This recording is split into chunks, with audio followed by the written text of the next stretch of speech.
un ACV no puede seguir acompañándonos, no puede leer, no puede escribir por este pequeño ACV que ha sufrido, pero estamos unidos con ella en la oración y en la gratitud.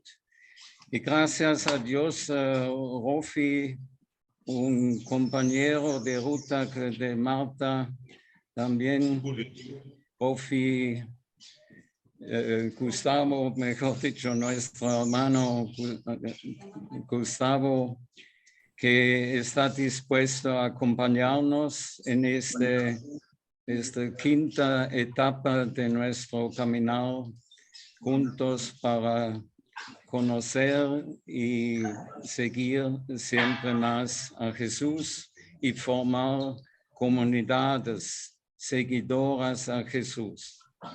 Y en eso estoy muy contento que se han agregado tantas gente, personas, grupos nuevos, y creo que así podemos hacer con el Espíritu de Dios, que es el mismo Espíritu de Jesús, que nos acompañe, que nos ilumine, y por medio de Gustavo nos va a dar nuevos impulsos.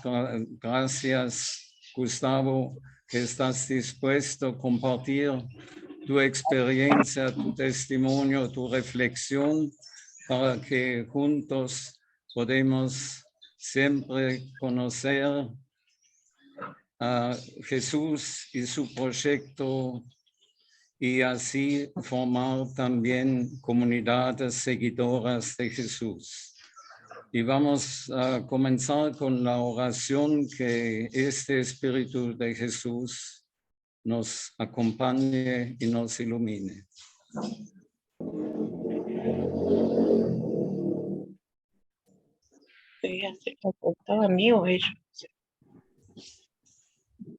¿Comenzamos? Sí, de acuerdo.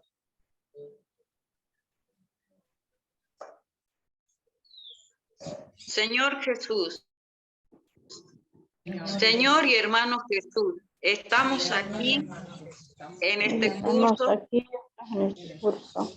sobre este curso, Comunidad y Evangelio de Mateo, para encontrarnos contigo, encontrarte para conocerte, conocerte para poder amarte, amarte para poder seguirte. Que tu Espíritu nos ilumine y anime para seguirte con entusiasmo y perseverancia, que podamos seguirte en comunidad y como comunidades seguidoras de Jesús, ser para nuestra gente signo de esperanza, causa de alegría y motivo de solidaridad. Amén. Amén.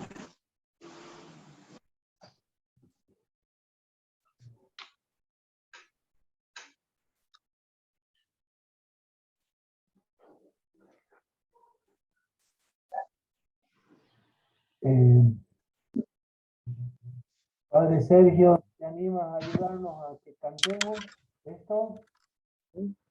¿O será que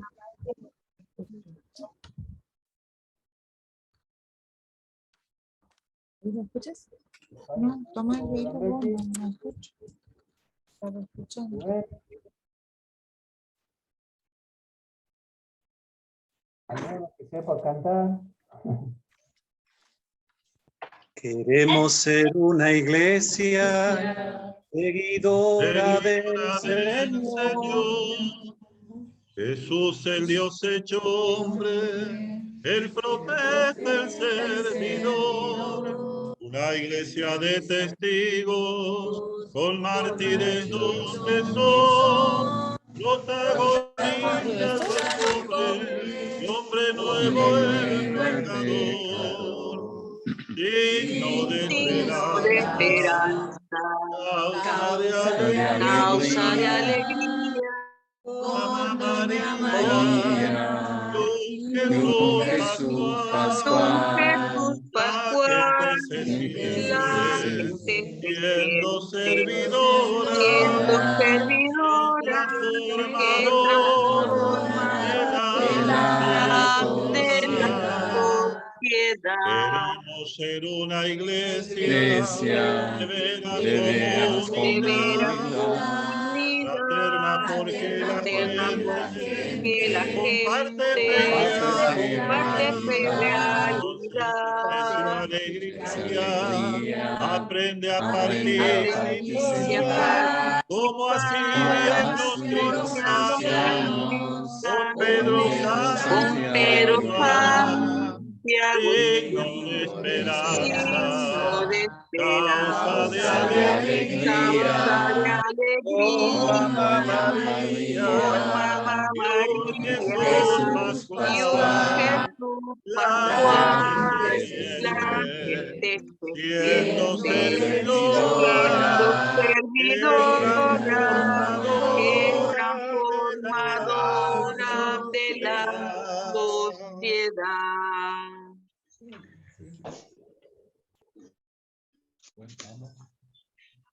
Podemos descansar en paz. Dale, Señor, el descanso. Gustavo. Hola Gustavo, bienvenido. Sí, sí.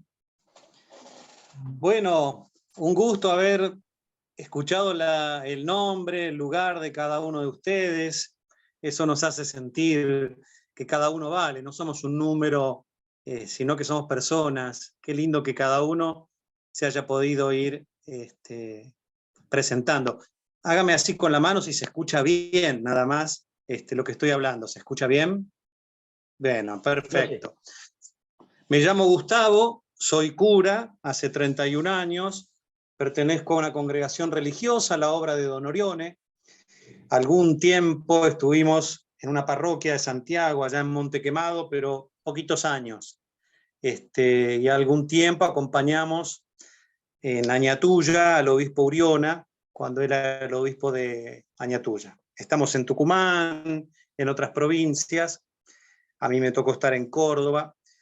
Y pude visitar Santiago 4, 5, 6 veces, realmente no recuerdo cuántas veces. Y con Marta Boyocchi, en el año 2014, precisamente, estuvimos allí en Santiago tratando de acompañar la lectura orante con el Evangelio de Mateo, el mismo que vamos a meditar, a reflexionar, a buscar de sacarle el jugo estos 4 jueves. Fue en el 2014, creo que ustedes tienen una casa de ejercicios que se llama Jericó, ¿no? ¿Es así? ¿Cómo era el nombre? Sí. ¿Puede ser que sea Jericó el nombre de la casa de ejercicio? Sí, sí. Sí, Bueno, Jericó. allí estuvimos entonces, en el 2014 con Marta. También fue para las SEBS, para las comunidades eclesiales de base, aquel taller. Y otras visitas más que pude hacer a Santiago, a Rías, a Los Juríes, a Bandera, a algunos lados, ¿no? Para conocer. Soy un amigo de los santiagueños. Yo soy del Gran Buenos Aires, nací en Lanús y ahora soy párroco en Claypole, el Gran Buenos Aires profundo, pero imagino que para todos ustedes todo lo mismo, somos todos porteños, ¿no? Los que estamos por allá abajo. Y en la zona donde nosotros vivimos y lugares por donde me tocó estar, siempre he conocido y he compartido la vida con muchos santiagueños y santiagueñas que viven en el Gran Buenos Aires. Yo estuve cerca de 20 años en la periferia de Mar del Plata, allí también hay muchos santiagueños que trabajan en la gastronomía en Mar del Plata, de muchos me pude hacer amigos. Y yo estoy agradecido a los santiagueños por varias cosas. Primero porque cuando pidieron la Virgen en Sumampa, nos regalaron la Virgen de Luján. La Virgen de Luján, que está en Luján y se quedó en Luján, era para Sumampa, ¿no es cierto? Ustedes lo sabrán mejor que yo eso. La había pedido un hacendado, un portugués, pero se quedó en Luján y nos regalaron la patrona del país. Y después, como soy hincha de Racing, nos regalaron al Chango Cárdenas. También. Que hizo el gol en el 66 o 67, que salimos campeones del mundo. Ya parece de otro... Pero el Chango Cárdenas. Bueno, y algunas otras cositas más. Nos regalaron al Rally, a Peteco, y bueno, y tantas cosas lindas que disfrutamos, ¿no? Bien, no pretendo con ustedes hacer un curso o enseñar doctrina o hacer un taller, porque también la modalidad de Zoom nos dificulta un poco el taller, el trabajar juntos, pero sí me gustaría provocarlas, para que la lectura de Mateo y las poquitas cositas que podamos decir le pongan fuego a ustedes y le den impulso nuevamente, si es que lo necesitan, las comunidades eclesiales de base allí donde ustedes hacen presente el reino, ¿no? Donde ustedes y el pueblo de Dios se juega la vida. Así que preferiría, sobre todo, ayudarlos a movilizarse, ¿no? Creo que estaba puesto en el afiche o en el flyer de invitación. El Evangelio de Marcos nos dice quién es Jesús, el Evangelio de Mateo nos invita a ser discípulos. Cada evangelio que sea. Por eso los vamos viendo de a uno y lo han ido viendo de a uno con Marta. Es uno el evangelio, pero cuádruple su mirada, y las comunidades que lo prepararon, que sirvieron de él y que nos lo regalaron, ¿no? Y Mateo tiene mucha riqueza para que nos podamos movilizar, para saber cómo ser discípulos hoy, que me parece muy interesante. Escogí un cuentito para empezar a movilizarnos, ¿no? Y si ustedes tienen la Biblia por ahí, vayan buscando el Evangelio de Mateo, en el capítulo 18, los versículos 12 a 14. Si tienen la Biblia por ahí, entonces la vamos a abrir. Disculpe, ¿puedes repetir Sí, porque ¿cómo no? tengo una interferencia, por favor? El Evangelio de Mateo, en el capítulo 18, los versículos 12 al 14.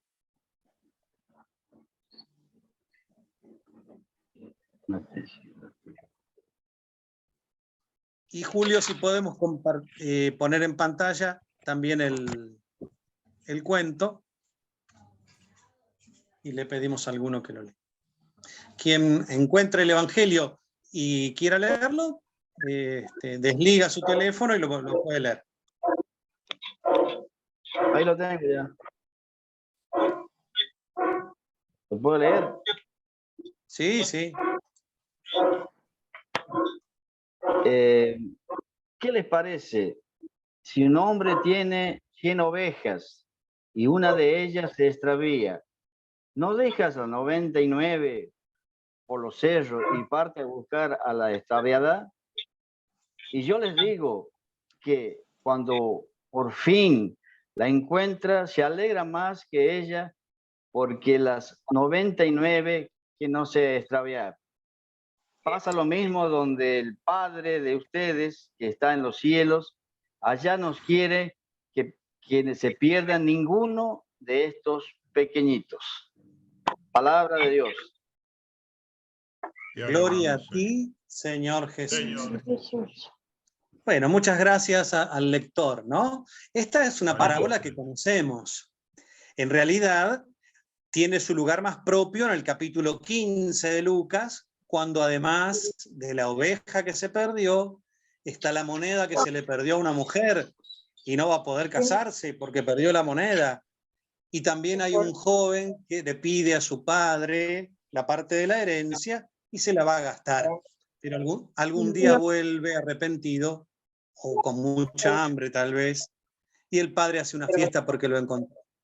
Estas tres parábolas de la misericordia de Lucas, tomamos una de ellas, también repetida en Mateo, que leíste muy bien recién, ¿no?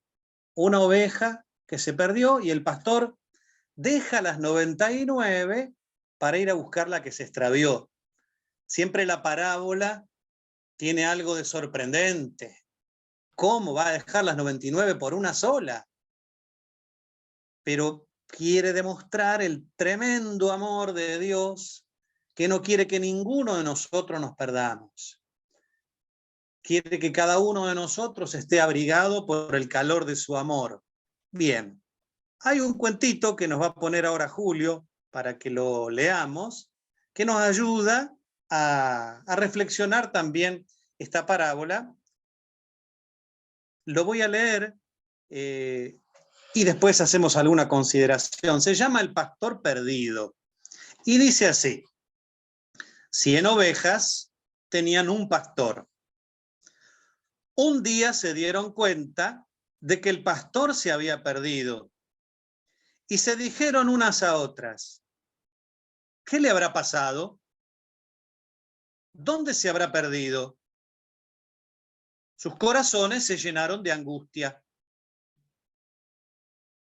Peor si se quedó atrapado entre las espinas de las comodidades, o cayó en el abismo del olvido y la despreocupación, o en el desierto de la soledad, o fue a lo más alto del cerro de la vanidad y ya no puede bajar.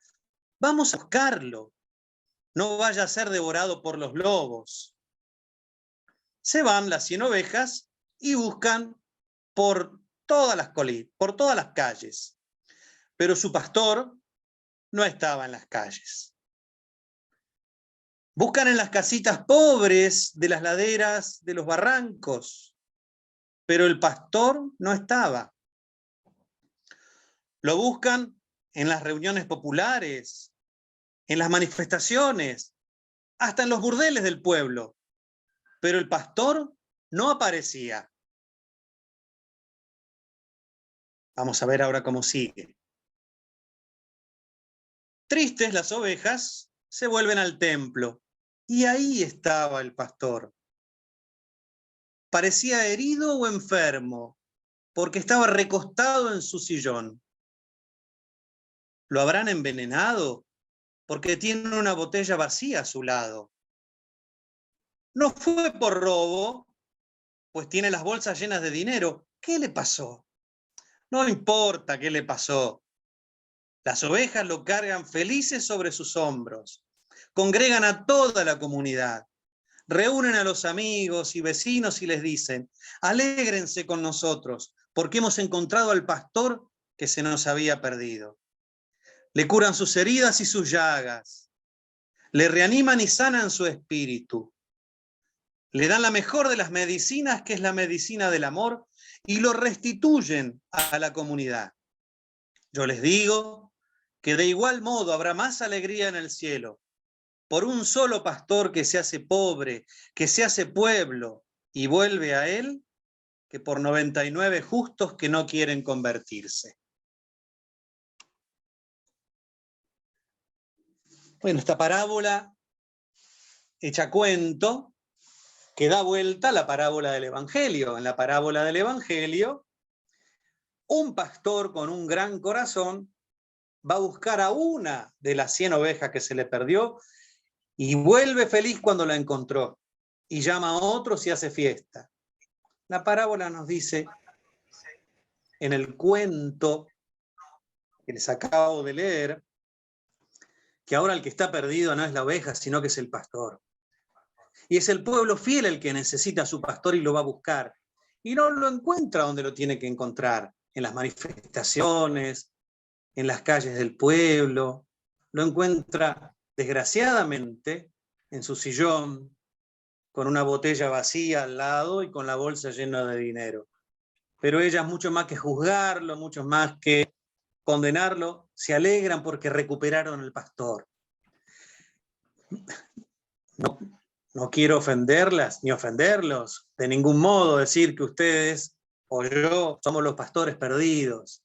Pero qué hermoso que el Evangelio de Mateo nos recupere como discípulos y discípulas, deseosos de estar en el lugar donde el pueblo se juega la vida, donde el reino tiene que hacerse presente, donde la justicia todavía se sigue esperando, donde la alegría no reina, donde hay tristeza, que el pastor pueda guiar a su rebaño, que estos encuentros que tengamos nos sacudan la modorra, nos sacudan la desesperanza, nos pongan en camino para alegrarnos como pueblo de Dios, como comunidades eclesiales de base, de toda la diócesis de Santiago y del amigo salteño que anda escuchando por ahí, y de cada una de las comunidades que puedan encontrar el gozo del servicio.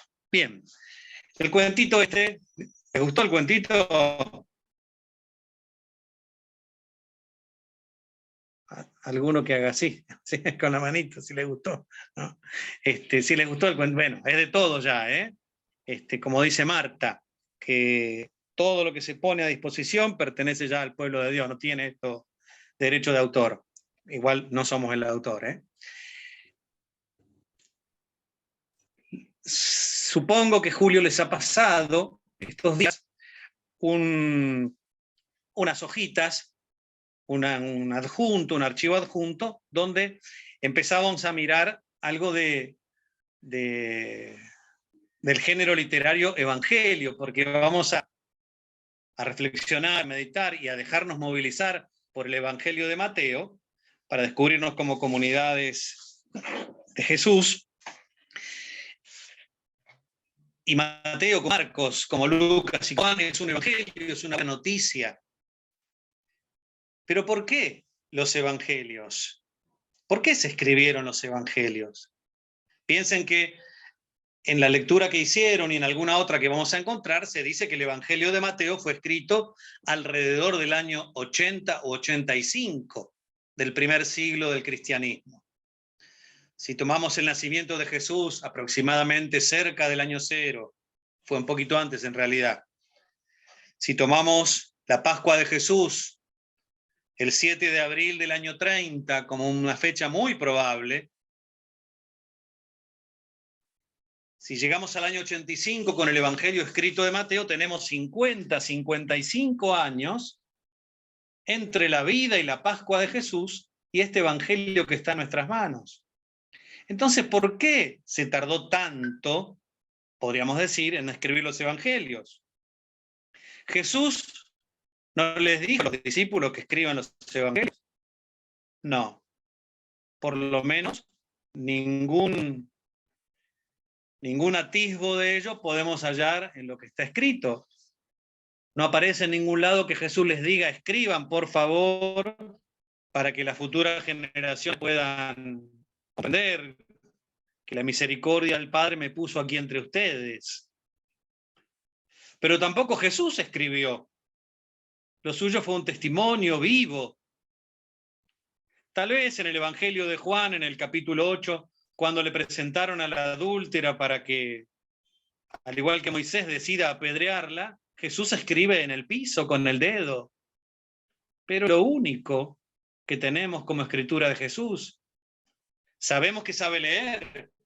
En el capítulo 4 de Lucas, ingresa a la sinagoga de su pueblo, le ofrecen el rollo del profeta Isaías, donde está escrito: el Espíritu del Señor está así, porque me envió a la buena noticia a los pobres, etcétera, etcétera. Jesús lo lee, sabe leer, pero no ha escrito. No nos ha quedado testimonio de su escritura. No le ha dicho a sus discípulos que escriban. ¿Por qué entonces tenemos los evangelios? Bueno, si ustedes me permiten, voy a ir avanzando un poquito en los años para desentrañar cómo llegamos al año 80-85 con el Evangelio de Mateo. Les decía hace unos instantes que hay un acuerdo general entre los biblistas de hoy en afirmar que la fecha de la Pascua de Jesús es el 7 de abril del año 30. Es el único 14 de Nisan, viernes, que Pilato está en Jerusalén entre el año 26 y el año 36. El año 30. Por lo tanto, el 7 de abril del año 30 es muy probablemente la fecha de la Pascua, la muerte en la cruz de Jesús y su resurrección. Pero las comunidades se fueron, después de los primeros momentos dolorosos por la muerte de Jesús, después de la dispersión, las comunidades empiezan a creer en la resurrección, empiezan a tener firme convicción de Jesús resucitado que está presente en medio de ellos, sosteniendo su fe e invitándoles a compartir la fe hasta los confines del mundo. Pero hay un hecho lamentable y auspicioso a la vez, que hace que las comunidades de Jesús comiencen a evangelizar por todo el mundo.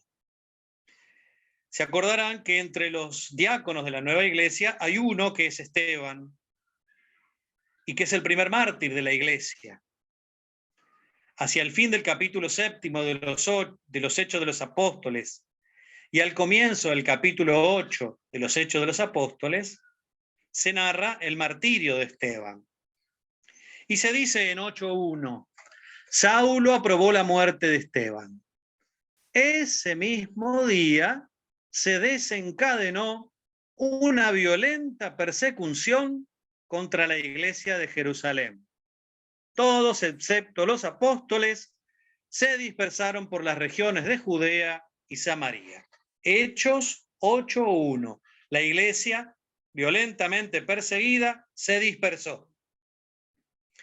Muchas veces, y en las comunidades eclesiales de base lo hemos leído a menudo, cuando hablamos de las primeras comunidades, nos detenemos en esos resúmenes que los Hechos de los Apóstoles en el capítulo 2, en el capítulo 4 y en el capítulo 5 nos cuentan de las primeras comunidades. Todos se amaban, compartían todo lo suyo en común, rezaban juntos. Si alguien vendía algo, ponían la plata al servicio de todos. Participaban de la fracción del pan. Habla maravillas de la primera comunidad, ¿no? Habla de una comunidad en Jerusalén, un poco idílica. Seguramente Marta, cuando les habló de Lucas, se los habrá explicado muy bien.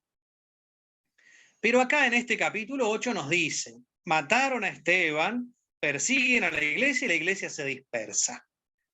La iglesia, al dispersarse, hacia el norte va a ser, hacia el sur tienen desierto, hacia el este tienen montaña, hacia el oeste tienen el mar Mediterráneo, solo pueden ir hacia el norte. Y empiezan a ir hacia Siria, hacia Antioquía, y empiezan a fundar nuevas comunidades cristianas. Esto es muy importante. Aparentemente, el martirio de Esteban sucede entre el año 33 y 36. No hay datos precisos, no hay una sentencia escrita. Suponemos que ha sucedido esto, porque suponemos que en el año 50 fue el concilio de Jerusalén y que Pablo llevaba 13 años de convertido. Por lo tanto, la conversión de Pablo la vamos a ubicar en 36, 37. No 1936, el año 36. Apenitas 30 después del nacimiento de Jesús. Apenitas 6 años después de la Pascua. Espero no marearlos, repito. Pascua de Jesús en el año 30, martirio de Esteban 33 al 36, dispersión de las comunidades, conversión de Pablo, camino a Damasco, formación de Pablo en Antioquía. ¿Qué empieza a hacer Pablo? ¿Qué empieza a hacer Bernabé? ¿Qué empiezan a hacer los cristianos de Antioquía? Bautizan, evangelizan a no judíos, paganos. Abren las puertas de la fe y de la iglesia a los que no son judíos y se arma un problema. Porque los judíos pensaban que la salvación era solamente para ellos. Por lo tanto, le quieren exigir a los paganos, a los que quieren hacerse cristianos, que primero, si quieren hacerse cristianos, tienen que ser judíos. Tienen que circuncidarse. Pablo no va a aceptar esto y se va a armar una gran discusión, porque la primitiva iglesia no ponía los problemas bajo la alfombra y que el tiempo los resuelva. Se enfrentaron, discutieron, se reunieron en Jerusalén entre el año 49 y 50 aproximadamente y decidieron permitirle a Pablo que acepte pagano, que lo evangelice y que lo bautice. Y el grupo judío, vinculado al apóstol Santiago, a los 12 y Pedro un poco en el medio, iban a evangelizar a los judíos. Así la iglesia se hacía universal. Así la iglesia podía salir de ser un pequeño grupito judío o una secta dentro del judaísmo, sino una comunidad universal, pueblo entre los pueblos del mundo. Eso se lo debemos al gran apóstol Pablo. Pero Pablo y Pedro, que llegan al centro del poder político, militar, jurídico de aquel momento, que la ciudad capital del Imperio Romano, en la persecución de uno de sus emperadores más sanguinarios, Nerón, encuentran la muerte, son asesinados entre el año 63 y el año 67. Pedro, crucificado, recuerdan ustedes que la tradición dice cabeza abajo, porque no consideraba la misma dignidad morir como el maestro, entonces pide que su crucifixión lo pongan cabeza abajo, y a Pablo le cortan la cabeza. Los dos grandes apóstoles, las dos columnas de la iglesia, ya no están más hacia el año 63-67. 33, 35, 36, 37 años después de la Pascua de Jesús. Pablo ya había formado las comunidades en la zona de Grecia. Las cartas que conocemos: Filipos, Efesios, Corintios, Gálatas. Pablo, entre el año 50 y el 60, escribe a estas comunidades. No he tenido tiempo de hacer todo lo que tenía que hacer. Algunos se les soltó el micrófono por ahí, perdón. Perdón, ya lo decirle. Bueno.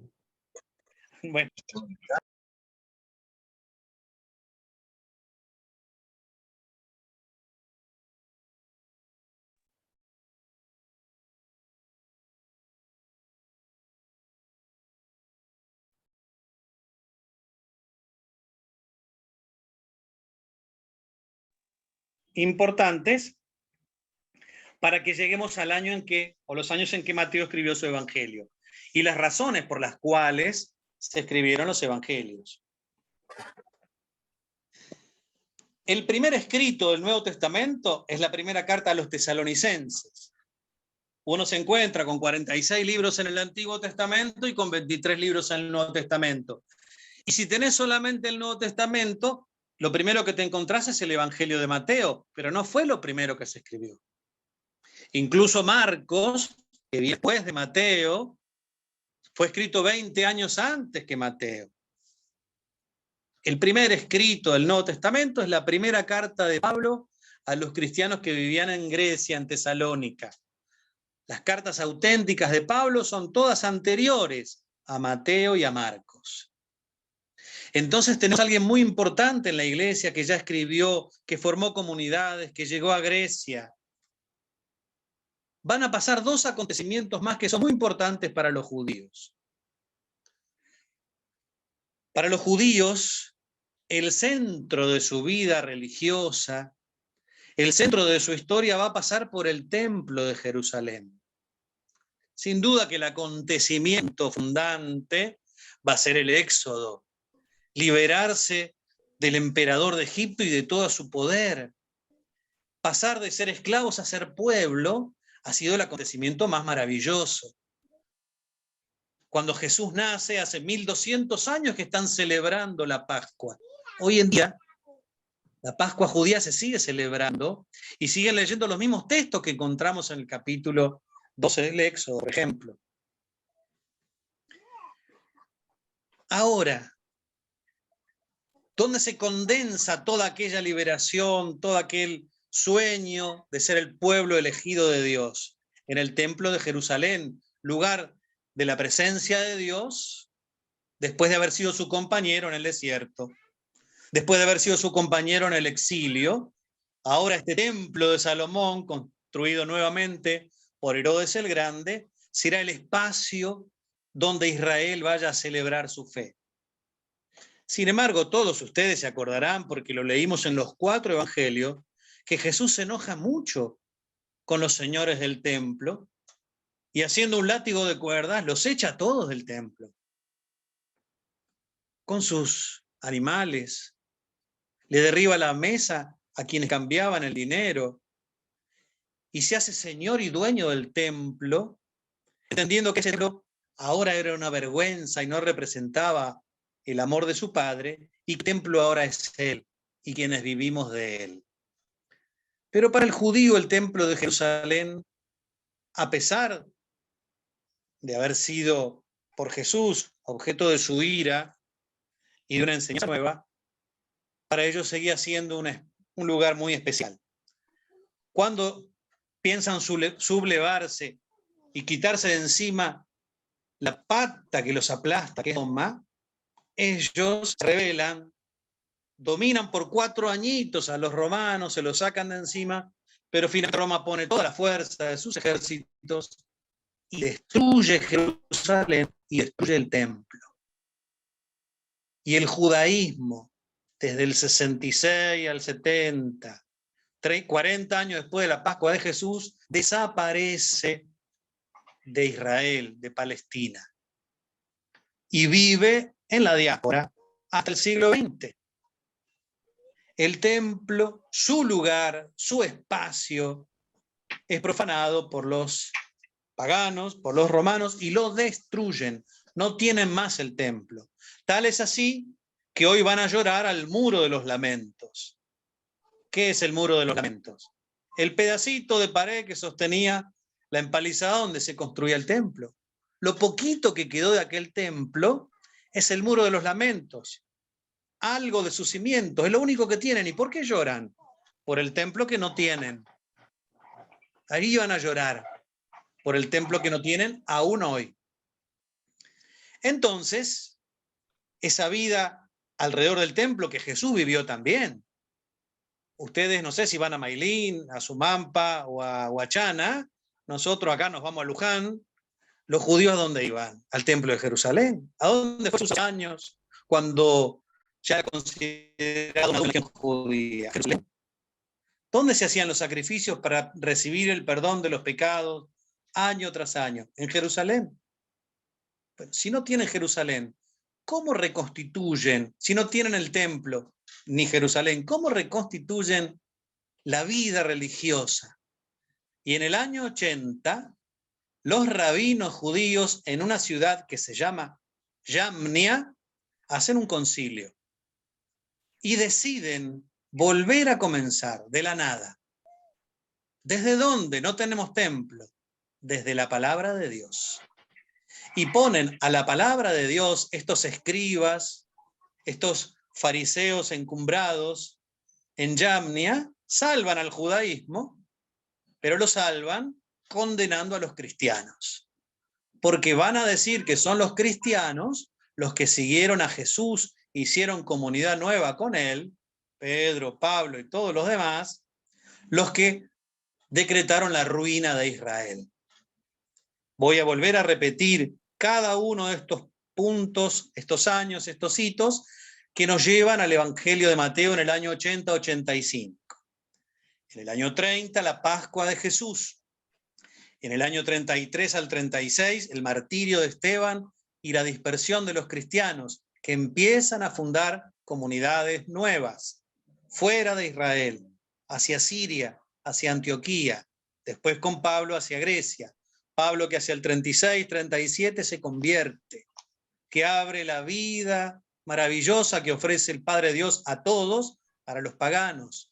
Defiende esta libertad en el Concilio de Jerusalén, allá por el 49 y el 50.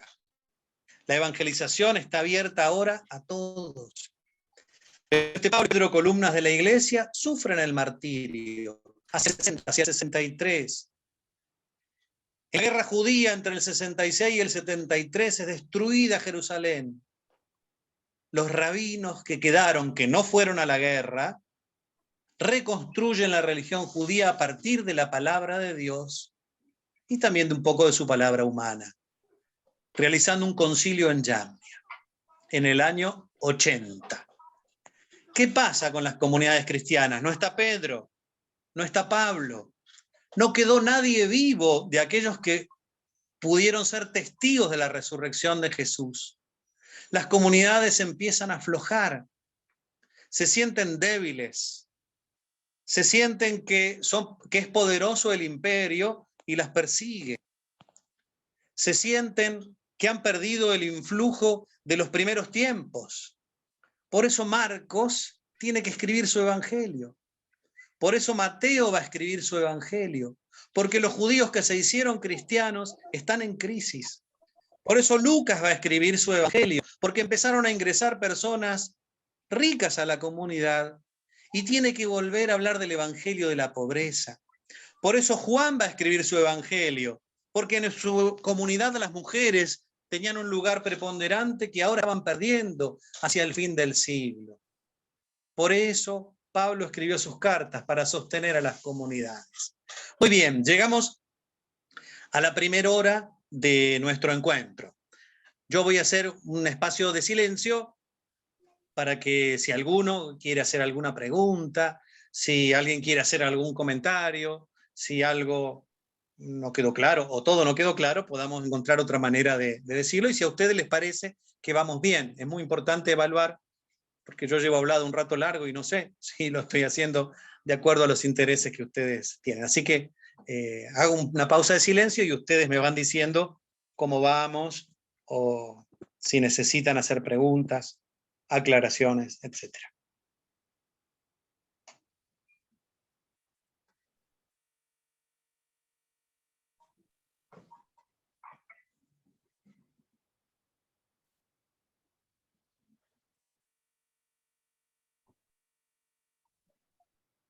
Nos está preguntando el padre Gustavo, ¿cómo vamos? A ver, ¿qué decimos?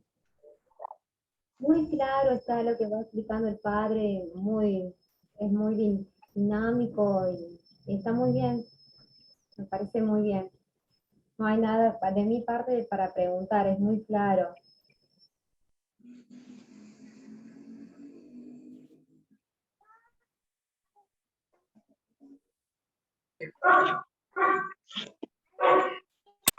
Buenas tardes, hasta aquí me parece muy bueno el curso, a pesar de las dificultades que nosotros estamos teniendo en la conexión, pero creo que hasta ahora vamos muy bien, nada más que con dificultades, no hemos podido entrar desde el comienzo del curso, estamos con el tema de internet mal, así que estamos siguiéndolos, pero hasta ahora bien, digamos. Nosotros somos de aquí, de la comunidad de Virgen del Valle. Perfecto.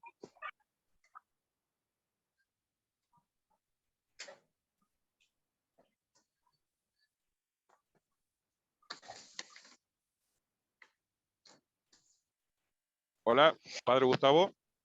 Sí. Buenas tardes. Leo Cabrera de Fría le hace una consulta. Cuando usted se refiere a la Pascua de Jesús en el año 30, si Jesús murió a los 30 años, ¿por qué se lo toma del año 30? Esta fecha del año 30 es bastante cierta, o tenemos, entre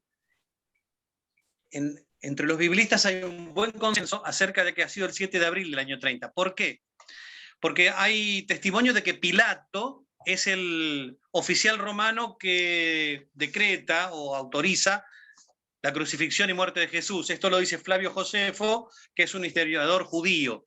Entonces hay datos históricos dados por historiadores de que Poncio Pilato es el que autoriza, decreta, aún lavándose las manos, permite la crucifixión de Jesús, que fue muerto durante el tiempo que Poncio Pilato es procurador en Judea, en Galilea, en romano, en la zona de Palestina. Él fue procurador, también se sabe por la historia, entre los años 26 y 36. Pero el único año de entre el 26 y el 36 que la Pascua cae 7 de abril es el año 30. Entonces, si Jesús es crucificado en Pascua, 14 de Nisan, 7 de abril para nosotros, va a ser en el año 30, porque es el único año entre el 26 y el 36 que el 7 de abril cae Viernes Santo. Esa es la razón por la cual hay mucha conjunción entre los biblistas en decir que la Pascua de Jesús es en el año 30. Pero Jesús no muere de 30 años, porque los cálculos que hizo el pseudo Dionisio para calcular el nacimiento de Jesús están mal hechos. Porque, por ejemplo, el rey Herodes nació en el -4 antes de Jesús. Uy, se me fue, no sé si me escuchan. Sí. Sí, te está escuchando. Sí, lo escuchamos. Bueno, sigo. El rey Herodes nació en el -4 antes de Cristo. Y él decreta la muerte de los niños en Belén. Y hace matar, invita a matar a los que tienen hasta 2 años. Por lo pronto tenemos que poner a Jesús 6 años antes del año 0. Jesús no nació en el año 0, mal cálculo del pseudo Dionisio. Y además el pseudo Dionisio arranca del año 1, no del año 0, porque no tenían el 0 en esa época.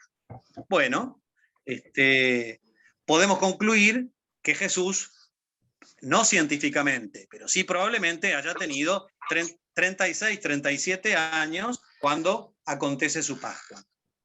No sé si respondo a la pregunta que habían formulado recién. Bien, padre. Sí, me había quedado esa duda, por eso le había hecho hincapié en eso. Muchas gracias. Padre Gustavo, bien. ¿me escucha? Sí. Quería preguntarle, o sea, no es, yo creo que relacionado a lo que estamos viendo de Mateo, pero ya que mencionó usted que Pablo se fue a evangelizar a los paganos, quería ver si es cierto lo que yo leí, de que hubo una fuerte discusión entre Pablo y Pedro en esa época por el tema de que Pablo, él quería que no se circuncide a la gente, y Pedro sí, y Pablo se fue. O sea, no discutió con Pedro, esa es la duda que a mí me queda. ¿Puede ser? Sí, discutió exactamente, lo tenés en el capítulo 2 de Gálatas, Gálatas 2.10, Gálatas 2.11, hay una fuerte discusión, pero el que era más fuerte partidario de la circuncisión es Santiago, entre los discípulos. Santiago. Pedro está ahí en el medio. Pedro está ahí en el medio, pero Pablo le va a reprochar que cuando está con los paganos se comporta como pagano y cuando está con los judíos ya no se comporta como pagano. Pablo lo echa en cara a Pedro. Lo puedes encontrar en el capítulo 2 de Lucas, de Gálatas, versículo 11, 12, 13, por ahí, lo tenés y lo podés leer. Hechos 15, que está en Gálatas 12, está Pablo en primera persona, y la carta a los Gálatas es una carta que Pablo escribe con mucha bronca, con la sangre latiendo caliente en sus venas, ¿no? Hechos de los Apóstoles es un texto de Lucas. ¿Cómo? Y Pablo tenía ese temperamento, ya que primero fue el que persiguió a los cristianos. Sí, sí, y después todo ese temperamento lo usó para vivir en las comunidades, ¿no es cierto? Sí, sí. No cambió de ser el mismo, pero utilizó o se sirvió de su temperamento para ser un gran apóstol en la iglesia. Lucas en los Hechos, esto lo va a minimizar un poco, lo va a endulzar. Claro. Lucas siempre es contextualizador, no lo va a poner tan crudo, el mismo hecho que está en Hechos 15, que en Gálatas 2, donde lo vamos a ver, pero es previo a todo el problema de Mateo, pero está bien la pregunta porque tiene que ver con lo que después los judíos cristianos van a sufrir en la comunidad de Mateo. Gracias, Padrecito. Gracias.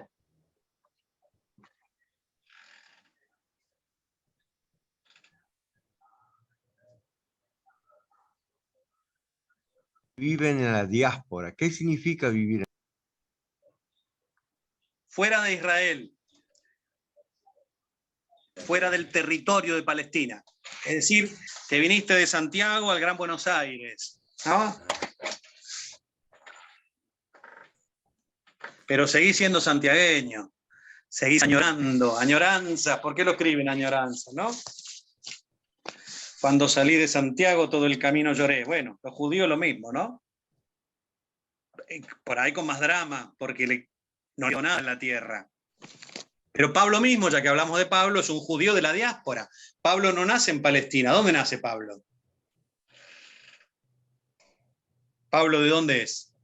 ¿De Roma? De Tarso, Pablo de Tarso. ¿Cómo? Pablo de Tarso. De Tarso. Y Tarso está en Israel, no está en Palestina. Es decir, Pablo era un judío que había nacido en otra ciudad que no es Palestina. Y él es ciudadano romano. Así que su papá tenía un buen pasar porque pudo comprarle la ciudadanía romana. Y él se hace esclavo para anunciar el evangelio a todos. Se hace pobre. Mira qué lindo ejemplo para las comunidades eclesiales de base, ¿no? Que nos queremos hacer hermano y último con los últimos, con las últimas, ¿no? Así es.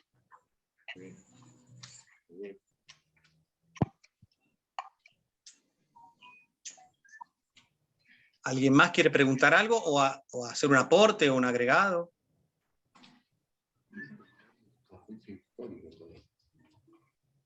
Padre Gustavo, Mateo nació ¿Sí? en Nazaret, ¿verdad?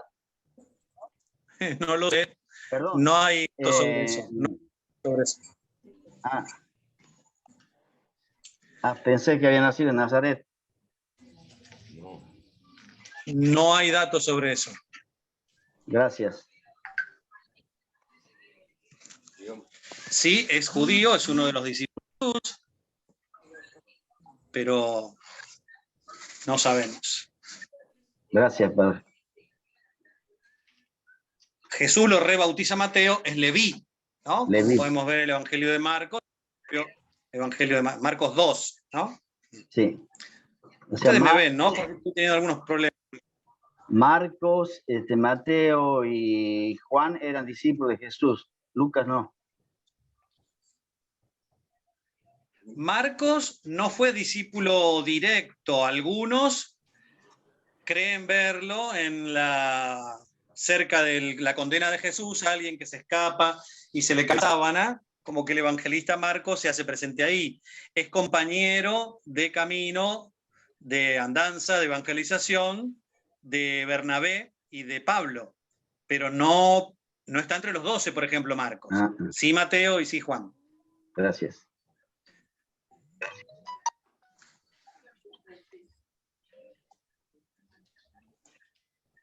Acá hay una pregunta, padre, ¿qué sería el cristianismo espiritualista? No sé si nos desviamos un poquito, tal vez, sí. Me parece. Digo dos palabritas. Cristianismo, cuando hacemos división entre espiritualista y material o materialista, nos volvemos dualistas y no percibimos la riqueza de la integración que hay que tener, ¿no?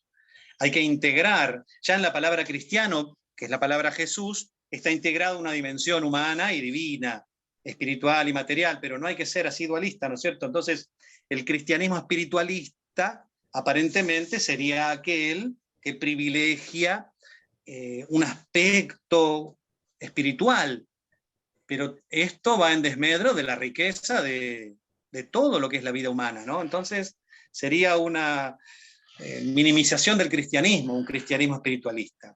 Hay que decir solamente cristianismo, y allí está todo incluido. Bien, bien.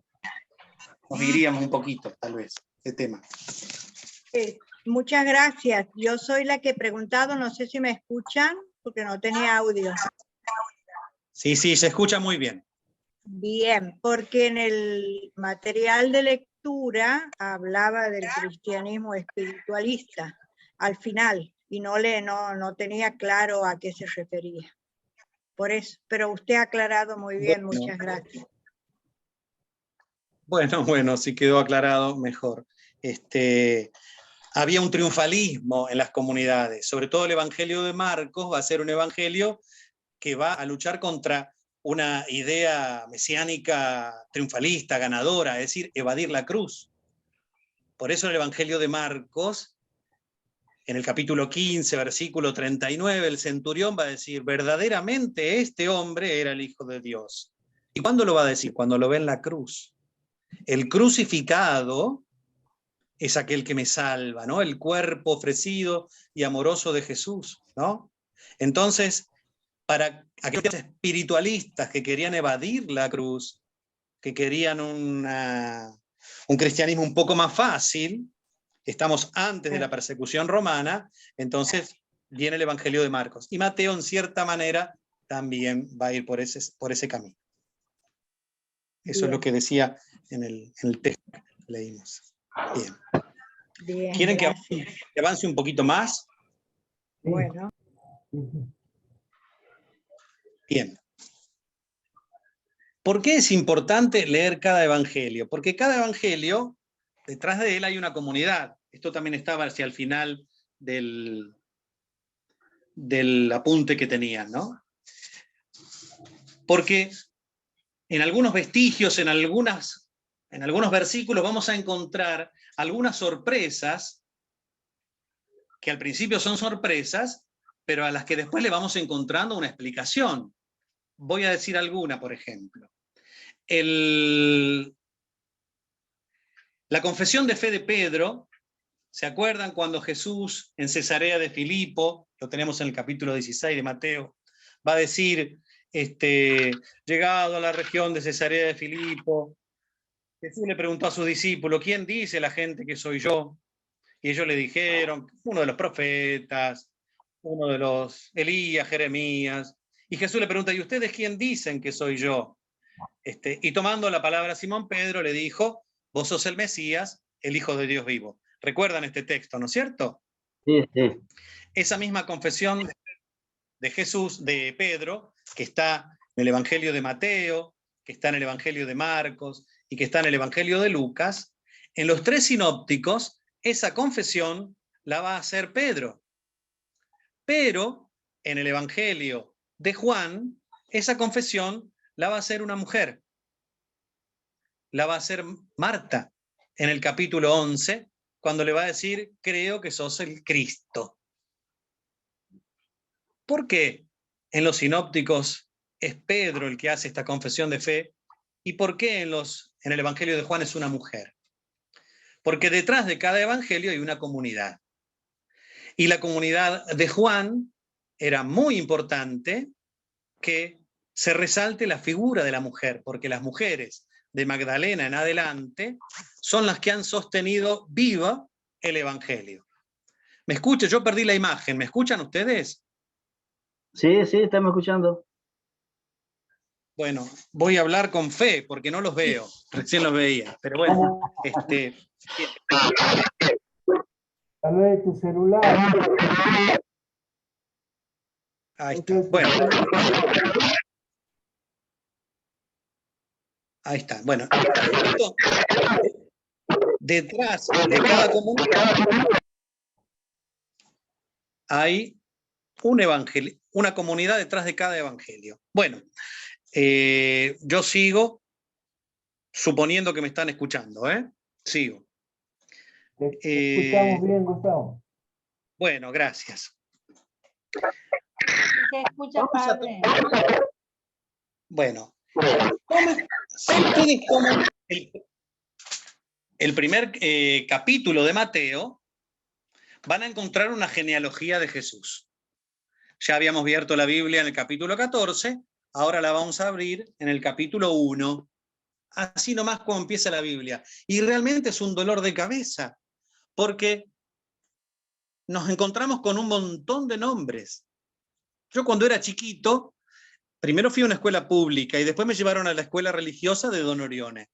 Y ahí me regalaron un Nuevo Testamento. Qué maravilla tener en mis manos el Nuevo Testamento. Había sido lo máximo. Y empezaba a leer Mateo y lo leía unos días y me cansaba. Y siempre tenía que empezar por esta genealogía tan aburrida donde se repiten muchísimos nombres. Vamos a buscar en la genealogía de Jesús. No le voy a pedir que la lean ahora ni que encuentren tantos nombres, pero si ven en el versículo 1 dice genealogía de Jesucristo, hijo de David, hijo de Abraham. Y desde Abraham hasta Jesús va a ir diciendo quién es el padre, quién es el hijo, quién es el nieto, quién es el bisnieto, y así sucesivamente, ¿no? Entonces, voy a pedir que busquen quién es el abuelo de Jesús. Lo van a encontrar en el versículo 16. ¿Quién es el padre de José? El abuelo de Jesús. A ver. Jacob. Jacob.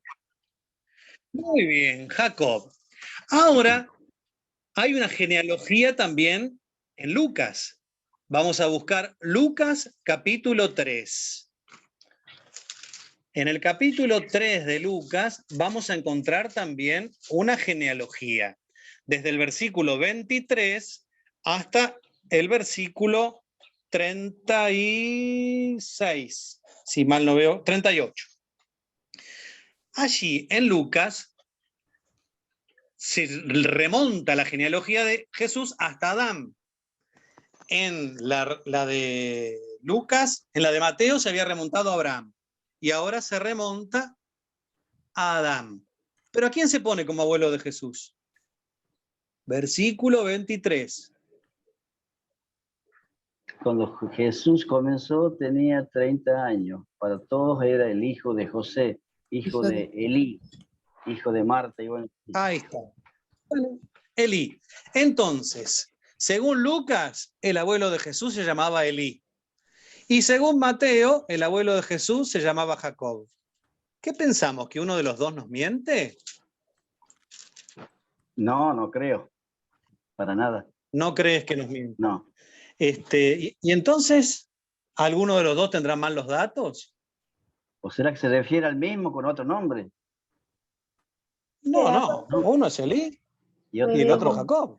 Puede ser que por el linaje que se trata en Lucas, se trata un determinado linaje que tenía Jesús en su descendencia y el otro es, digamos, más real, por llamarlo, en Mateo.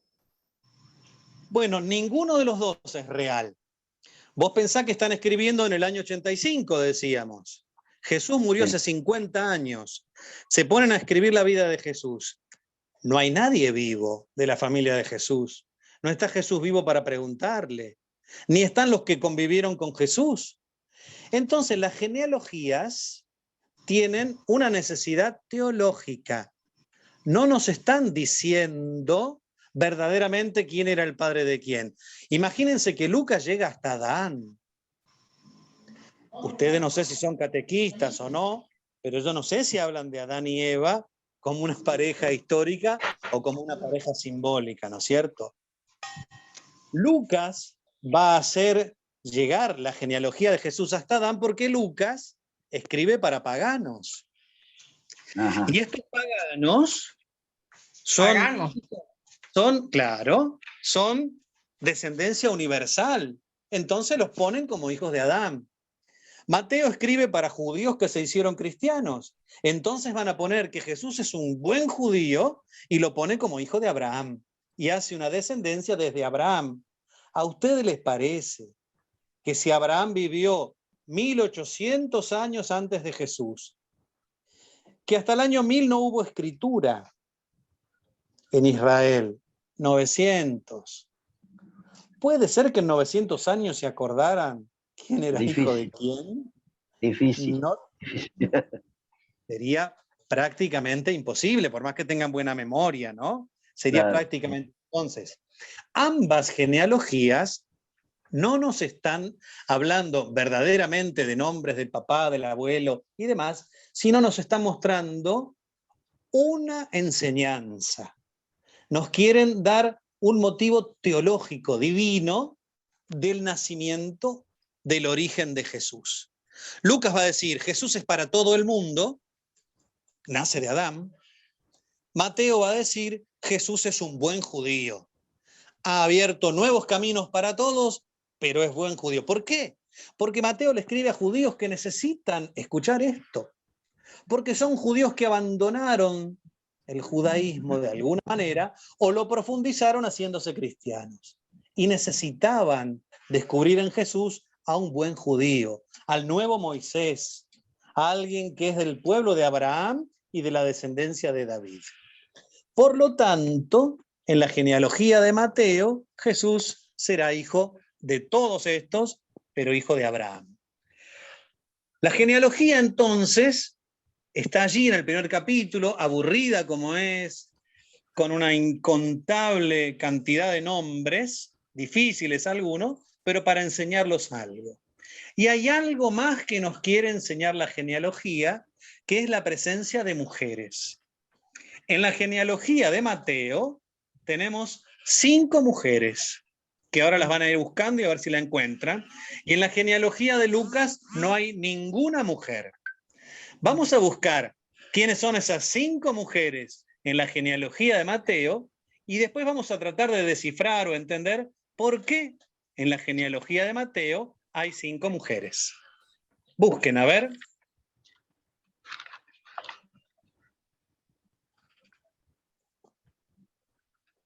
está Tamar. Muy bien. Esa es la primera. ¿Quién más aparece? Rahab. Rahab. Muy bien. Ruth. Ruth, la tercera. Muy bien.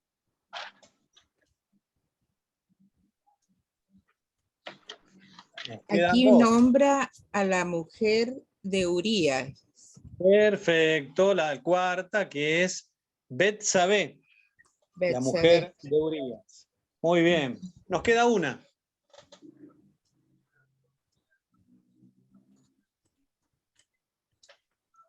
Sara, ¿o no?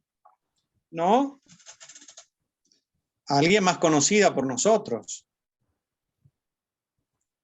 María. Eso, muy María. bien. Muy bien. Entonces tenemos a Tamar, Rahab, Ruth, Ruth. Betsabé, Betsabé. Y Betsabé María. y María. Muy bien. Bueno, ¿saben algo de estas? Bueno, de María sí, pero de las otras 4 mujeres, ¿saben algo?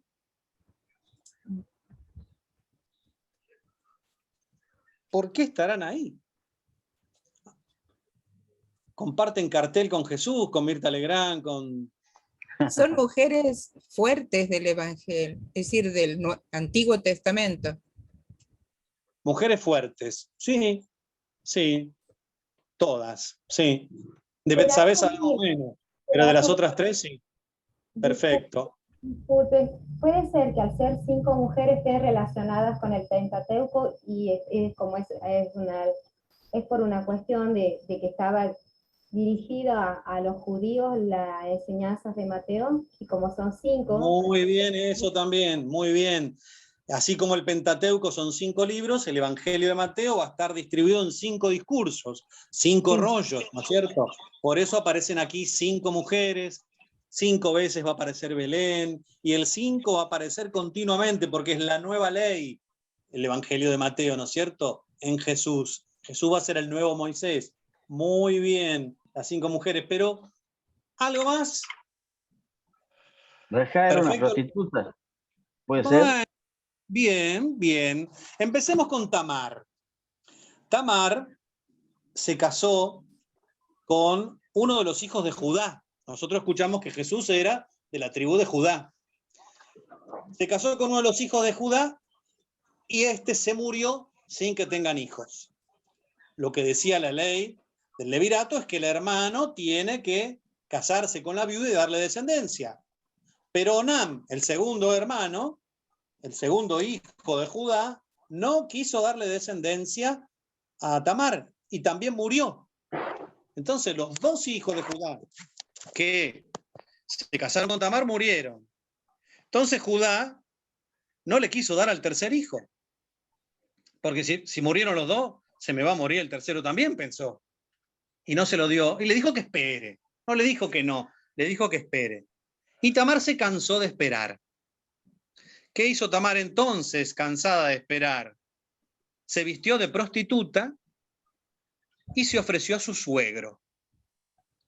Tuvo relaciones sexuales con su suegro, con Judá, con el patriarca, y quedó embarazada. Ella le había pedido un cabrito para mantener las relaciones sexuales con Judá, y Judá se lo concedió, pero ella le dijo que le dé una parte del cordón de su cinto para que cuando le lleven el corderito sepan que es ella quien fue la que necesitaba o la que había convenido tal corderito. Cuando con el tiempo le dicen a Judá que Tamar está embarazada, cuando a Judá le dice que Tamar está embarazada, se enoja con su nuera porque está embarazada, porque tenía que esperar a su hijo. Y quiere lapidarla, quiere que muera. Pero Tamar le va a decir, el papá de mi niño es el dueño de este cordón, que era Judá. Y Judá la recibe en su casa, y de esa descendencia también nacerá Jesús. Entonces podemos decir que Jesús es hijo de la prostitución también. Las genealogías se escribían para hablar de la perfección de una familia, de la pureza absoluta de una familia. ¿Cuándo se empiezan a escribir las genealogías?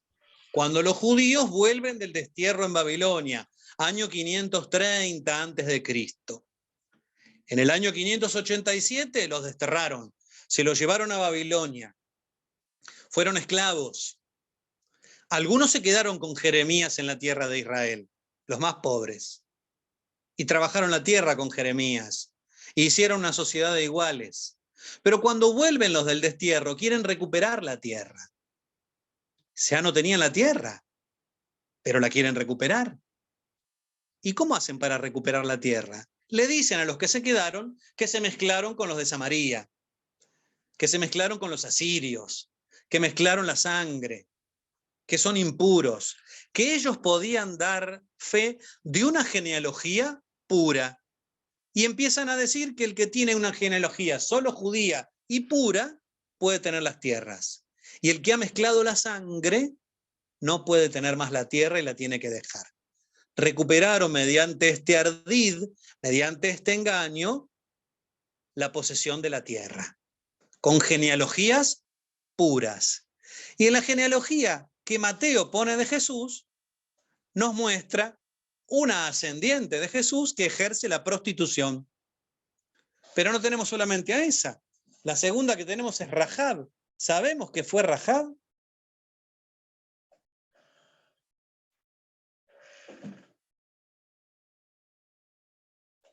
¿Me están escuchando? Yo no los veo, por eso no sé si me están escuchando. Sí, padre, sí se escucha. Bien, ¿me ven también? Un poquito Bien, esto- oscuro, pero sí se ve. Lo mío es pura fe.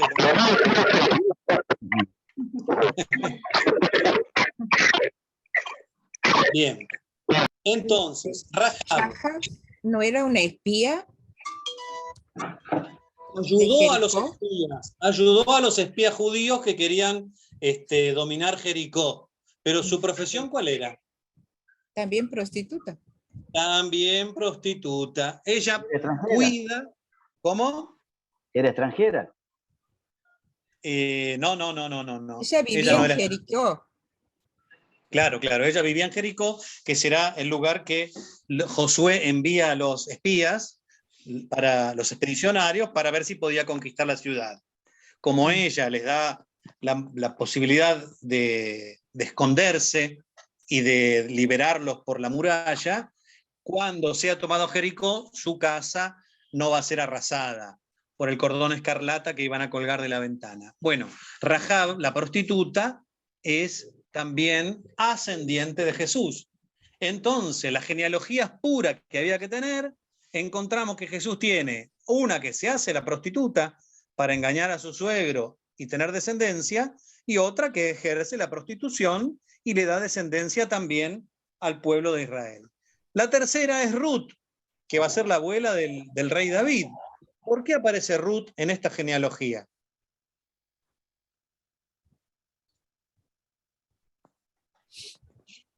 Para demostrar que Jesús también tenía descendencia de reyes, ¿puede ser? ¿Ascendencia? De reyes. No escuché. Para demostrar que Jesús tenía ascendencia. De reyes, que era un rey. Ella era extranjera. Ella era extranjera. Ella era moabita. Era la espigadora moabita que con la suegra Noemí volvió al pueblo de Israel. Entonces, en la ascendencia de Jesús hay una extranjera, alguien que no es del pueblo, alguien que no sería digna de tener su lugar en la ascendencia de Jesús. Sin embargo, Mateo la pone. Y la cuarta que tenemos es una concubina del rey David, que es Betsabé, la mamá de Salomón. Cuando David ya era un burgués que no iba a la conquista, cuando ya no peleaba más, cuando se quedaba en Jerusalén, cuando conquistaba a las chicas que más le gustaban, vio, le gustó esta chica y la pidió. La embarazó y después mató al marido, a Urías elitita. Entonces, además de María, de quien no vamos a decir nada malo, todo lo contrario, la quinta mujer, la genealogía de Jesús incluye 4 aparentemente personas indignas, para decir que el Hijo de Dios, Jesús, es como cualquiera de nosotros. No es el perfecto, no tiene un pedigrí maravilloso, no tiene una sábana pulcra, no es almidonado, no es... Jesús es hijo del pueblo, con todas las historias del pueblo, con toda la riqueza y la pobreza de su historia. Y que los que se hacen del pueblo de Jesús no necesitan ser perfectos. Por eso los judíos que ahora se hicieron cristianos, los judíos que pasaron a la nueva comunidad de Jesús, son judíos que pueden enorgullecerse de que tengan la historia que tengan. No tienen que ser perfectos para ser cristianos, para ser del pueblo de Jesús, sino que tienen que ser simplemente personas de fe y de corazón abierto, de acoger a Jesús como el nuevo Moisés, como el Emanuel, que va a ser presentado en el Evangelio, como aquel que está para siempre con nosotros. Yo podría avanzar un poquito más porque quedan unos minutos, pero como fue largo este bloque, esta explicación, y ni siquiera los veo, les pido que me hagan alguna devolución o algún comentario a ver cómo vamos. Sí, padre Gustavo, yo estaba viendo, yo tengo la Biblia sudamericana, y ahí acá me dicen en el comentario que Rahá era una prostituta extranjera también, que la Biblia... Bueno. Entonces, doblemente indigna, prostituta y extranjera. Muy bien, todavía no había... Bueno, está bien, vamos a aceptarlo, dale. Bien. Bueno, gracias. Gracias. Ahora, yo diría, más allá de que eran prostitutas, eran mujeres muy fuertes, mujeres que han tenido una gran participación en el momento que les ha tocado vivir. Perfecto, exactamente, sí.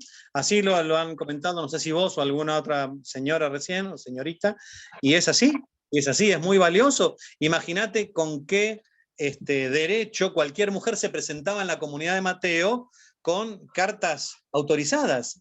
Si en la historia de Jesús está Rahab, ¿por qué no voy a estar yo? Si en la historia de Jesús está Ruth, ¿por qué no voy a estar yo? Si en la historia de Jesús, en la vida, en el linaje de Jesús, está Tamar, ¿por qué no voy a estar yo? Si está Betsabé, ¿por qué no le da carta de ciudadanía? Le da espacio y lugar a la mujer en la comunidad de Mateo. Ahora, me pregunto, ¿por qué Mateo las incluye y Juan no? Juan no tiene ninguna genealogía. No, se confundió, quizás quiso decir Lucas. ¿Por qué Lucas no incluye las mujeres? Lucas no escribe para paganos. Perdón, Lucas, no Juan. Lucas escribe para paganos, no le importa la genealogía. Para poner a Jesús como hijo de Adán. Entonces, a Mateo sí le importa la genealogía, porque Mateo le escribe a judíos para quienes inventaron la genealogía y para quienes era importante tener una genealogía pura. Como a Lucas le escribe a los paganos, y los paganos esto no le importa, no necesita poner una genealogía espuria, por decirlo de una manera, una genealogía indigna. Mateo quiere ser chocante, Mateo quiere escandalizar, Mateo quiere decir, miren el Hijo de Dios, la genealogía que tiene.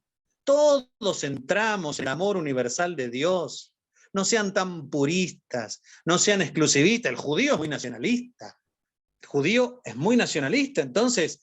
Abrir el Evangelio a todos, a Pablo le costó. Y ahora Mateo les está poniendo una genealogía dolorosa de digerir para muchos judíos. Lucas no le interesa, no es un tema que va a leer el Evangelio, la comunidad que va a fortalecerse con este evangelio, tenga en consideración la genealogía. Bien, muchas gracias.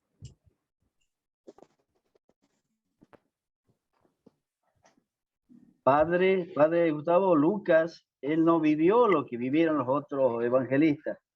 Él, lo que él escribió es como que, vamos a decir, se llevó de todas las cosas que le contaron a él. O sea, no vivió lo que vivieron Pedro, Juan y Mateo, ¿verdad? Bien, Aparte, lo que vos decís está muy bien, está en el prólogo del Evangelio de Lucas. Lucas fue compañero en alguna instancia de Pablo. Lo que sabemos de Lucas, que lo va a decir el querido médico, lo conocemos a instancia de Pablo. Ha estado de alguna manera vinculado a Pablo y su evangelio va a ser deudor de este vínculo que tiene con el apóstol de los gentiles, con Pablo de Tarso. Bien, gracias.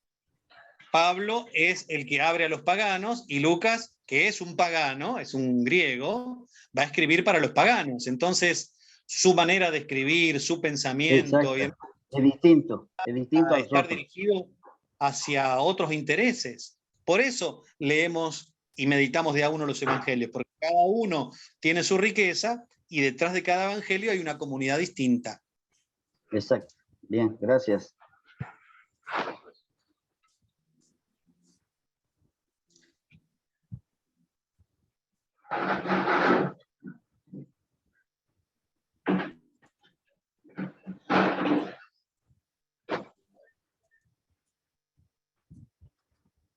¿Algo más que quieran expresar, preguntar, agregar, aclarar?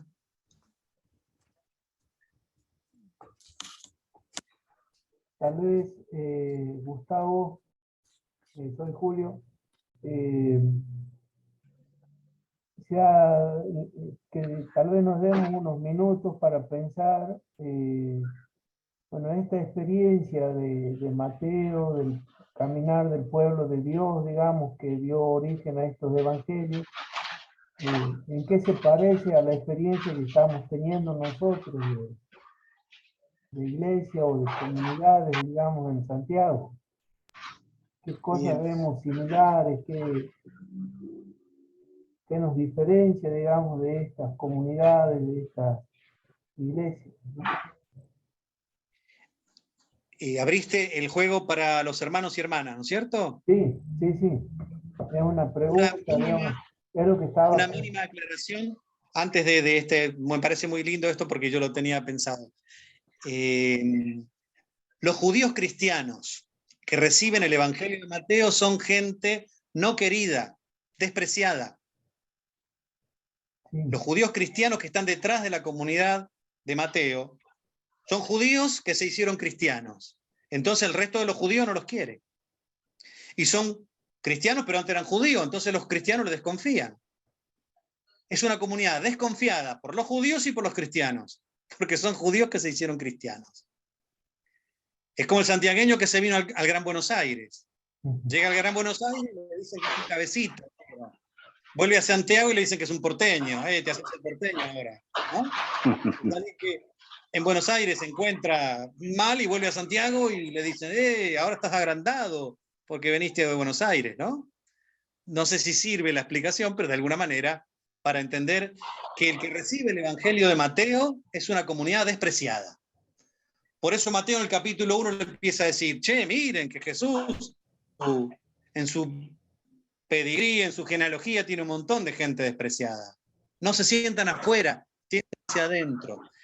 Dicho esto, devuelvo la pregunta que hizo Julio, ¿cómo nos sentimos, cómo ustedes se sienten como comunidades eclesiales de base, pequeñas comunidades de los barrios de Santiago, de La Banda, de Loreto, no me acuerdo qué otros nombres escuché, con respecto a la comunidad de Mateo?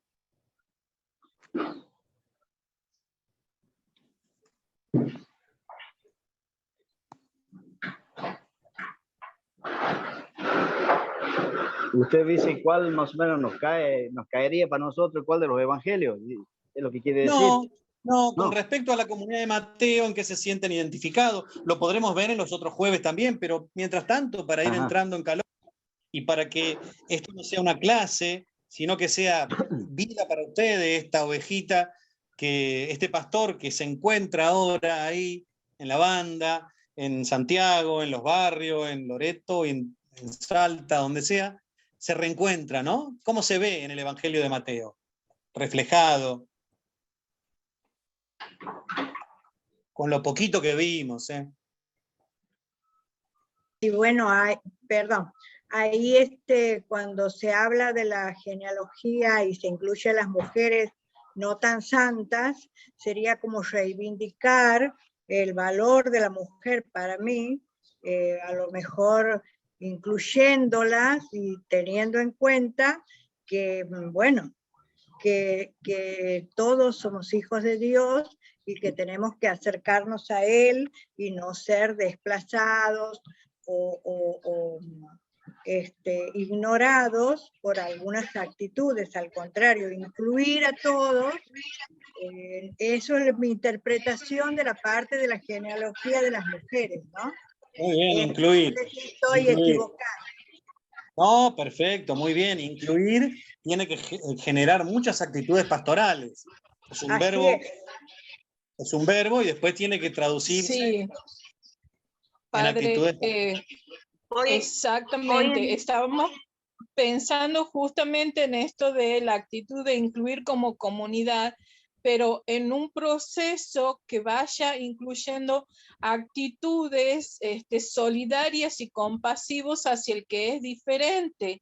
¿Por qué? Porque estamos llenos de prejuicios que hacen que al otro lo veamos a través de un espejo, de un vidrio, de un cristal que no condice con la misma realidad del otro.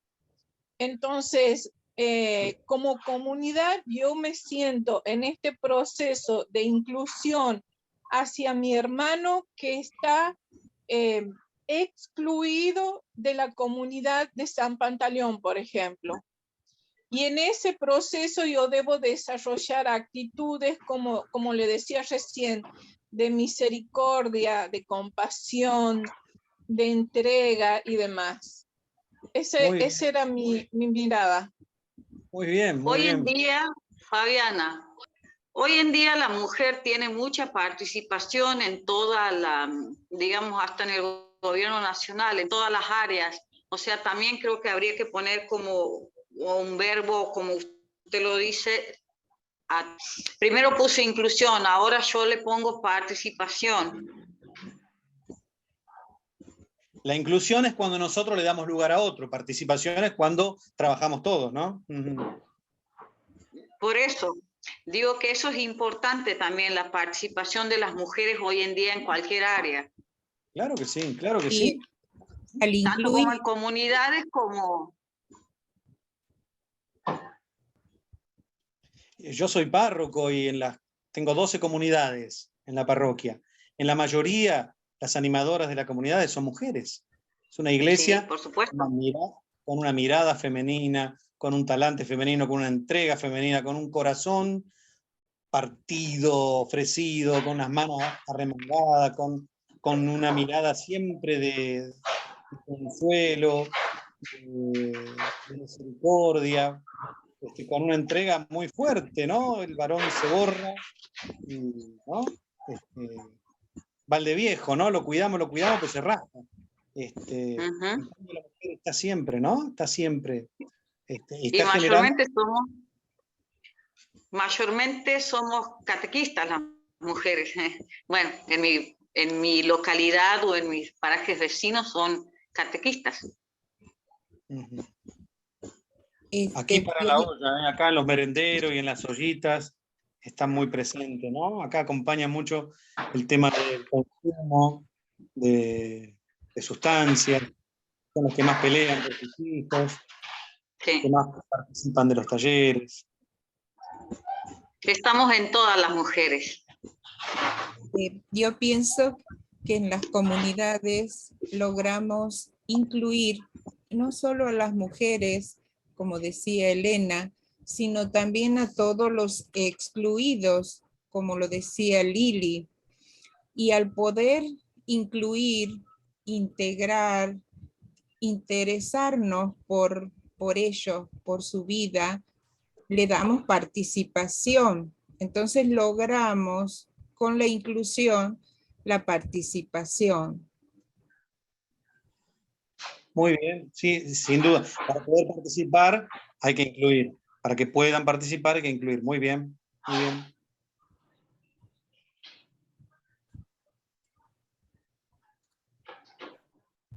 Me parece que nos queda como desafío trabajar la inclusión, la articulación de las comunidades eclesiales de base y en concreto de las mujeres que vienen haciendo un proceso de empoderamiento muy interesante con los movimientos populares y en concreto con las mujeres de los movimientos populares.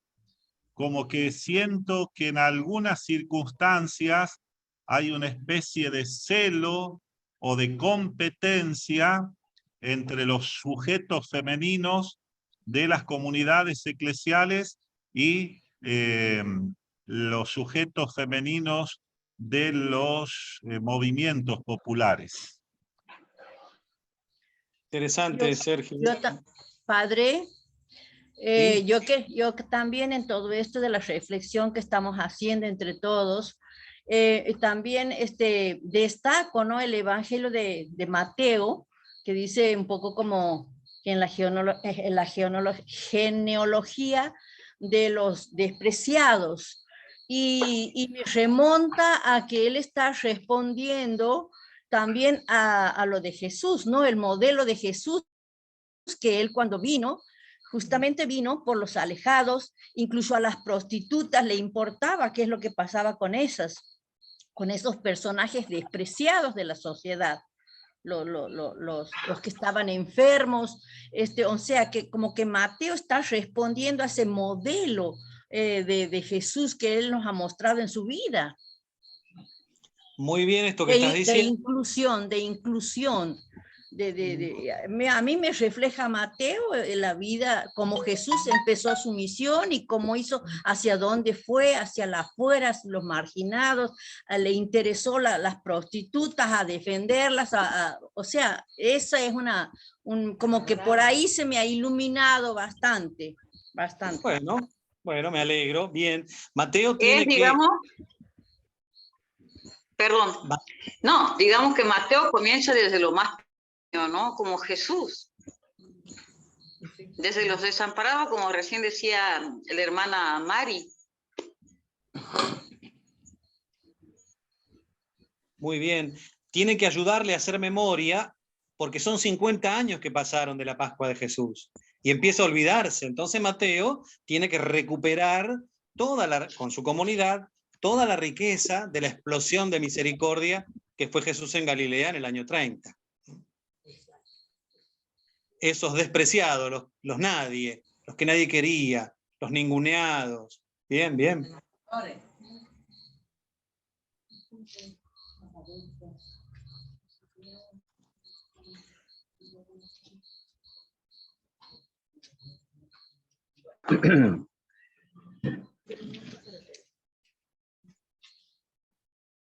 Y a nosotros, perdón, Padre Gustavo, que no sé si será una pregunta,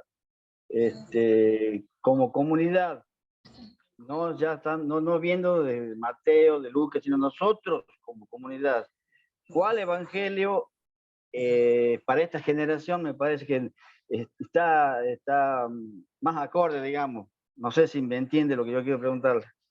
Sí, entiendo lo que preguntás. Yo creo que no es fácil responder esa pregunta, porque cada evangelio tiene riqueza, ¿no? Vamos a ver en estos 4 jueves. De Lucas y de Mateo nomás entre los dos, porque no hemos hablado mucho de Marcos ni de Juan. Para nosotros como comunidad. ¿La de Lucas o la de Mateo? Yo voy a tratar en estos 4 jueves de provocarte para que el evangelio de Mateo te permita visualizarte ahí.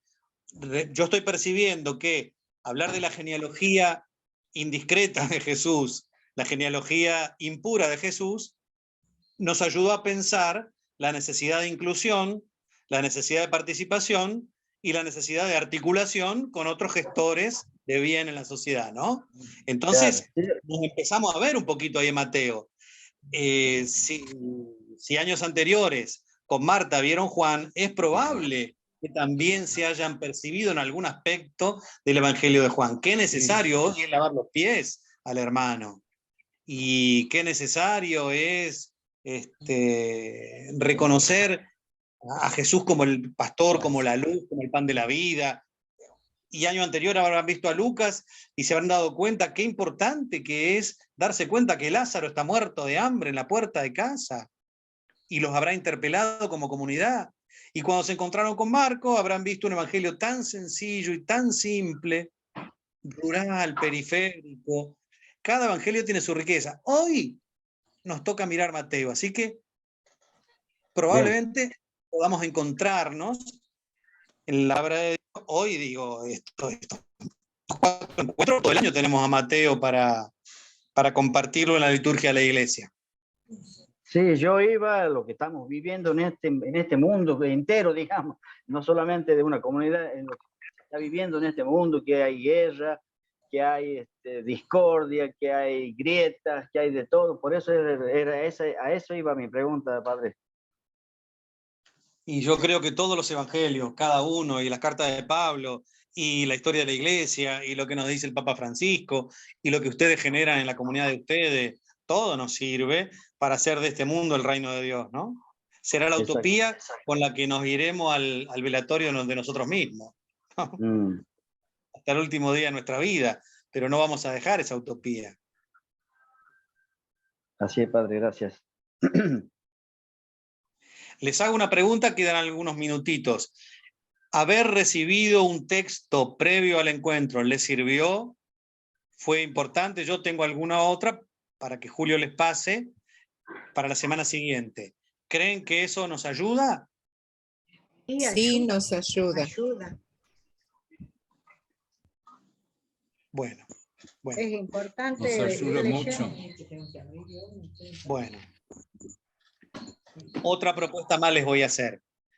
En el Evangelio de Mateo se presenta a Jesús como el nuevo Moisés, el nuevo legislador.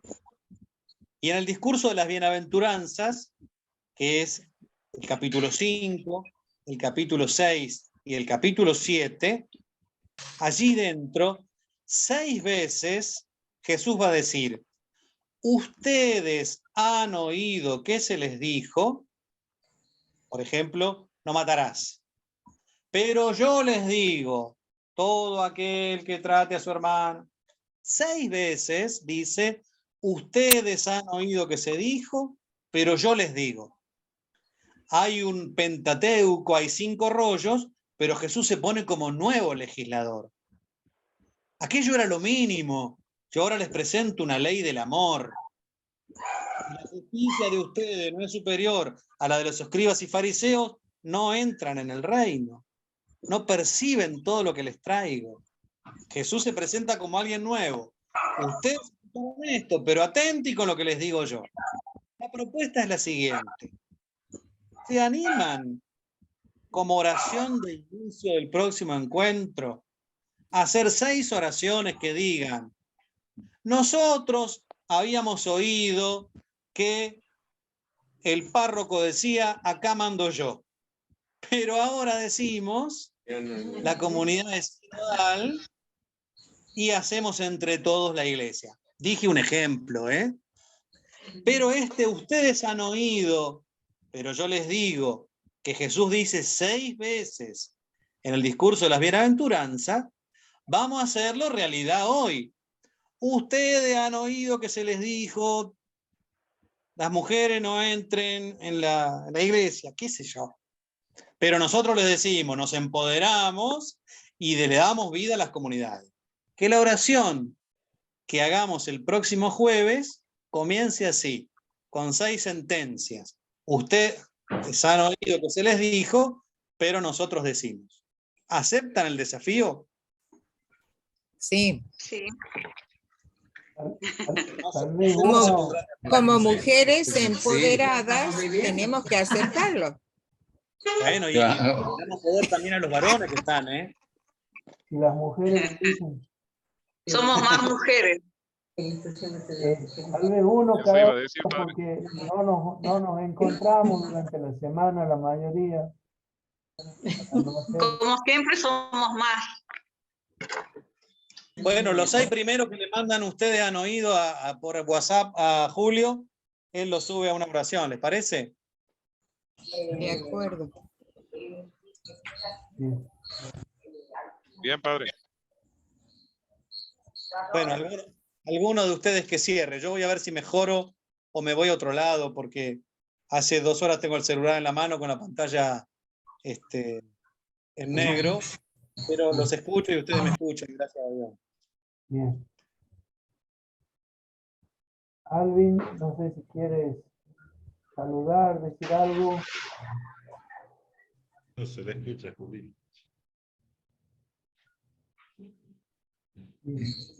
No, padre Sergio. No. Ayúdanos a cerrar el encuentro de hoy. Sí, creo todo está dicho y ahora hay que pensar y ver cómo aplicamos todo lo que hemos descubierto por esta reflexión de Gustavo. Y damos gracias a Dios que nos ha dado su espíritu, que nos ilumina por la boca de Gustavo, por todos ustedes que han participado, que todos que estamos descubriendo justo siempre más este nuevo, lo que Jesús trae, la buena nueva, y ya sentimos este efecto liberador que sentimos en el proyecto de Jesús.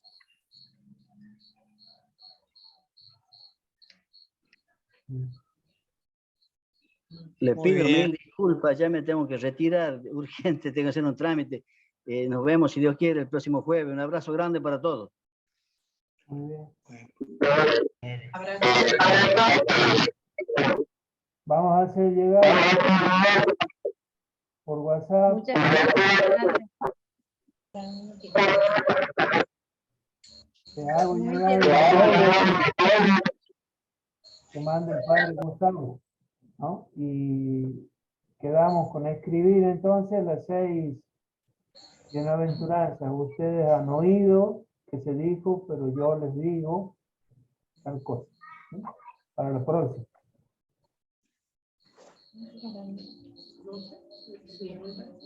Bien, nos vemos si Dios quiere. El jueves que viene a las 7 de la tarde. Vamos a usar el mismo link, pero se los vuelvo a enviar, ¿no? Muchas gracias, padre Gustavo. Gracias.